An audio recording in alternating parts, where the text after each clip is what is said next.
दोस्तों आज की इस वीडियो में हम लोग औसत निकालना सीखेंगे। ठीक है, तो इस वीडियो के लास्ट में मैं आपको औसत से रिलेटेड एक क्वेश्चन भी पूछूंगा, तो आप लोग उसका जवाब ज़रूर दीजिएगा।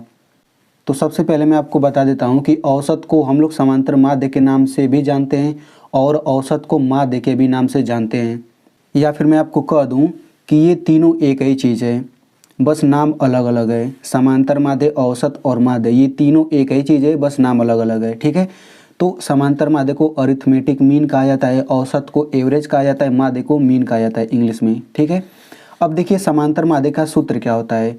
तो समांतर माध्य को औसत भी कहते हैं, इसको माध्य भी कहते हैं। तो समांतर माध्य का सूत्र होता है पदों का योग बटे पदों की संख्या।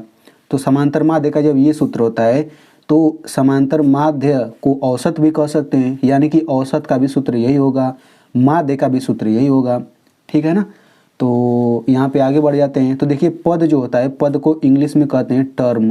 ठीक है ना, और योग को क्या कहते हैं, एडिशन कहते हैं।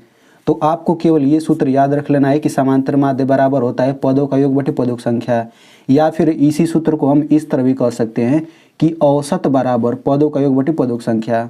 ठीक है ना, तो चलिए अब हम यहाँ पे सवाल लगाते हैं।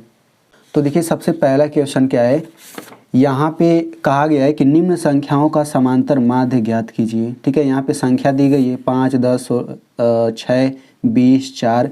इन सभी का हमें क्या ज्ञात करना है, समांतर माध्य ज्ञात करना है। तो हम यहाँ पे सबसे पहले सूत्र लिखेंगे, समांतर माध्य बराबर पदों का योग बटे पदों की संख्या। यहाँ पे आपको समांतर माध्य पूछा जा रहा है ना, यहाँ पे आपको केवल औसत भी लिख सकता है, यानी कि आपको कहेगा कि निम्न संख्याओं का औसत ज्ञात कीजिए। तब हम यहाँ पे सूत्र लगाएंगे औसत बराबर पदों का योग बटे पदों की संख्या।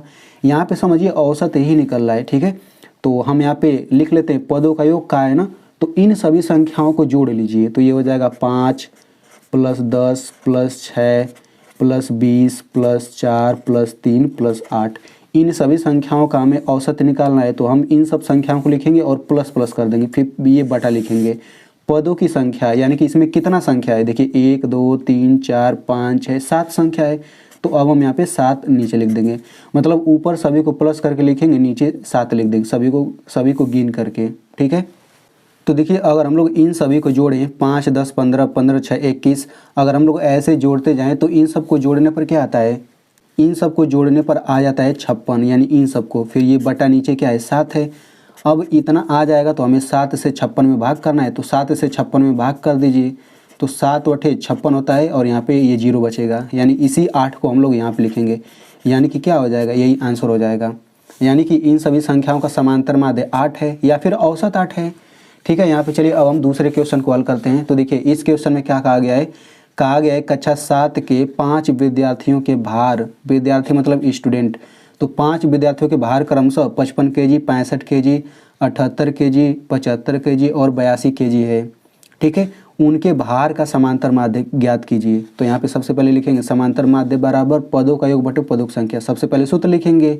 ठीक है, अब यहाँ पे पदों का योग का है ना, तो सभी पदों को लिख लीजिए। तो यहाँ पे देखिए भार का समांतर माध्य पूछा है, तो यहाँ पे भार, पहला भार कितना है 55, फिर प्लस लिखिए, दूसरा भार कितना है 65, तो 65 लिखिए, फिर प्लस, फिर तीसरे भार यहाँ पे लिखिए 78, फिर प्लस, ये हो जाएगा 75, फिर हो जाएगा प्लस, यहाँ पे ये हो जाएगा क्या 82, फिर यहाँ पे बटा लिखिए। अब कितना संख्या है, 1, 2, 3, 4, 5, तो नीचे हम 5 लिखेंगे, यानी ऊपर सभी को जोड़ देंगे, नीचे जितना भी संख्या है उतने से भाग करेंगे, तो 5 ही तो संख्या है या फिर 5 ही भार है। अब यहाँ पे हम क्या करेंगे, यहाँ पे ऊपर सभी को हम जोड़ लेंगे।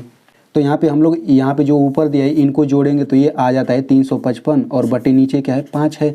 अब हम 5 से इसमें भाग कर देंगे, तो ये हो जाएगा 5 से भाग कर देते हैं 355 में, तो 5 सते 35, ये कट गया, यहाँ से 5 उतारेंगे तो 5 एकम 5, ये भी कट गया। तो इसी 71 को हम लोग यहाँ पे लिख लेते हैं, तो यही क्या हो जाएगा, यही आंसर हो जाएगा। लेकिन आपको एक चीज़ ध्यान रखना है, देखिए यहाँ पे ये सब केजी लिखा है ना, तो हम यहाँ पे केजी लगाएंगे। ठीक है ना, केजी मतलब किलोग्राम। यहाँ पे देखिए अगर इन संख्याओं के बाद कुछ भी नहीं लिखा है तो केवल हम ऐसे यहाँ पे लिख के इसी को आंसर बोल देते हैं, जैसे इस पहले वाले क्वेश्चन में हुआ था। देखिए इन सभी संख्याओं के बाद यहाँ पे ना केजी लगाए ना कुछ लगाए, तो हमने केवल वैसे ही लिखा और इसको आंसर बोल दिया। तो चलिए अब हम लोग अगले क्वेश्चन को हल करते हैं। तो देखिए इस क्वेश्चन में क्या बोला गया है, इस क्वेश्चन में बोला गया है किसी कक्षा के 4 विद्यार्थियों की लंबाई क्रमशः इतने सेंटीमीटर, इतने सेंटीमीटर, इतने सेंटीमीटर और इतने सेंटीमीटर है। उनके लंबाई का औसत ज्ञात कीजिए। तो हम यहाँ पे लंबाई का औसत ज्ञात करना है, चाहे समांतर माध्य भी पूछ सकता है। तो लिखेंगे औसत बराबर पदों का योग बटे पदों की संख्या। तो पदों का योग कर लीजिए, तो ये हो जाएगा 150, ये हो जाएगा फिर कितना हो जाएगा प्लस 144, फिर प्लस ये हो जाएगा 146, फिर प्लस ये हो जाएगा क्या 156, फिर ये पूरे का बटा। अब यहाँ पे कितना संख्या है 1 2 3 4, चार ही संख्या, तो 4 से भाग कर देंगे। अब यहाँ पे ऊपर इन सभी को हम लोग जोड़ लेंगे। तो देखिए अगर हम लोग इन सभी को जोड़ेंगे तो ये आपका आ जाता है 596, और ये बटा नीचे क्या है 4, तो हम 4 लिख देंगे। अब देखिए हम लोग क्या करेंगे, यहाँ पे 4 से हम लोग भाग कर देंगे, 4 से भाग करेंगे 596 में, तो 4 एकम 4 हो गया, यहाँ पे घटाएंगे 1, अगला उतारेंगे 9, फिर क्या हो जाएगा 4 चौको 16, यहाँ पे 3 बचेगा ना, और ये 6 है तो 6 उतारिए, फिर 4 9 36, तो ये भी कट गया। अब ये जो 149 है हम क्या करेंगे, यहाँ पे लिख देंगे 149। अब देखिए इसमें सब सेंटीमीटर लगा है, सीएम मतलब सेंटीमीटर, तो अब हम क्या करेंगे यहाँ सेंटीमीटर लिखेंगे और क्या हो जाएगा यही आंसर हो जाएगा। ठीक है, तो आई होप आपको समझ आ गया होगा। यहाँ पे मैं आपसे अब सवाल पूछता हूँ। तो देखिए यहाँ पे एक सवाल है, किसी कक्षा में 6 विद्यार्थियों के प्राप्तांक क्रमशः 10 15 45 ये सब दिया गया है, उनके प्राप्तांकों का समांतर माध्य बताइए। ठीक है, या फिर औसत बताइए। तो आप लोग इसका आंसर कमेंट में ज़रूर बताइएगा, तभी तो मुझे पता चलेगा कि आपको समझ आ गया है। और मेरी मेहनत के लिए इस वीडियो को एक लाइक कर दीजिए।